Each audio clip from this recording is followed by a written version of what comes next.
Kronologi Shin Tae-yong dipecat PSSI dari jabatan pelatih Timnas Indonesia. Ya, keputusan mengejutkan disampaikan Ketua Umum PSSI, Erick Thohir, pada kemarin siang soal nasib Shin Tae-yong di kursi pelatih skuad Garuda. Pelatih asal Korea Selatan itu resmi didepak dari kursi pelatih, menarik menilik kronologi Shin Tae-yong dipecat PSSI. Sebab, sejumlah momen terjadi sebelum keputusan itu akhirnya dibuat PSSI. 1. Shin Tae-yong disebut sakit hati. Sebelum pemecatan terjadi, Shin Tae-yong dikabarkan merasa sakit hati karena taktiknya dikritik pemain keturunan. Kritik itu muncul setelah Timnas Indonesia gagal menang dari Bahrain dalam laga lanjutan Grup C babak ketiga kualifikasi Piala Dunia 2026 zona Asia. Diketahui, dalam lawatan Timnas Indonesia ke markas Bahrain pada matchday ketiga Grup C itu, skuad Garuda harus gagal menang dramatis. Laga yang digelar pada Kamis 10 Oktober 2024 itu berakhir dengan skor 2-2 usai kemenangan skuad Garuda dirampok wasit. Setelah pertandingan itu, sejumlah pemain keturunan dikabarkan mengajak Shin Tae-yong untuk berdiskusi. Mereka hendak membicarakan soal taktik yang pas digunakan untuk Timnas Indonesia. Ternyata, Shin Tae-yong tidak puas dengan kritikan tersebut. Untuk alasan Shin Tae-yong dipecat, seperti yang sudah kita dengar adanya dinamika di ruang ganti, terutama setelah laga melawan Bahrain, kata pengamat sepak bola tanah air, Haris Pardede.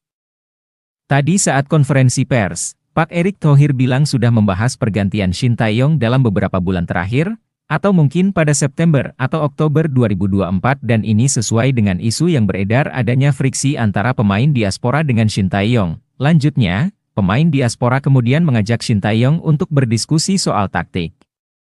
Di situ menurut informasi yang beredar ada perpecahan. Shin Tae-yong di situ tersinggung sehingga adanya dinamika. Lanjut pria yang biasa disapa Bung Harpa ini. 2. Muncul line up aneh saat Timnas Indonesia hadapi Cina. Shin Tae-yong, dari kritikan yang datang dari pemain keturunan, kemudian muncul line up aneh saat Timnas Indonesia hadapi Timnas Cina.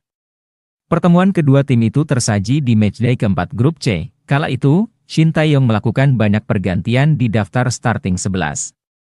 Dia bahkan menunjuk Asnawi Mangkualam sebagai kapten, menggantikan Jay Itzes. Kemudian, Tom Haye dan Sandy Walsh yang kerap diandalkan, kini hanya duduk di bangku cadangan. Padahal, tenaganya sangat dibutuhkan saat itu. Satu lagi, Eliano Reijers juga tidak masuk skuad Timnas Indonesia. Akibat keputusan aneh itu, Timnas Indonesia akhirnya harus menelan kekalahan 1-2 dari Cina. Line up melawan Cina menjadi aneh saat itu. Sandy Walsh dicadangin, Tom Haye dicadangin, kemudian Kapten Jay Itzes dicopot dan Eliano Reijers tidak dibawa ke dalam skuad, ucap Bung Harpa. Kekalahan dari Cina berlanjut ke Jepang membuat federasi harus mencari gap dari masalah ini, atau mencari pelatih